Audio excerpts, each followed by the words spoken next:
I'm going to put some thyme in here now. And you can put the whole stick in there also. You move it later, it doesn't matter.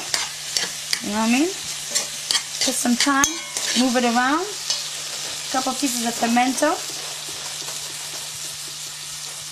1, 2, 3 of them is fine. Stir it in there. Cover it up for a little bit. We're going to continue on this side here. I actually like to season my chicken, and I usually have already seasoned chicken, but I want to show you what I put on it. I put on my all season on there, and I move around my hand like this, putting all the all season all over that chicken. Really nice. I put a little salt in there. There's a little salt like this all over. Making sure everything is well covered. And like I said, everything is seasoned a little bit before, okay, when I'm doing this. I use a little bit of dry thyme in there. Just a little bit.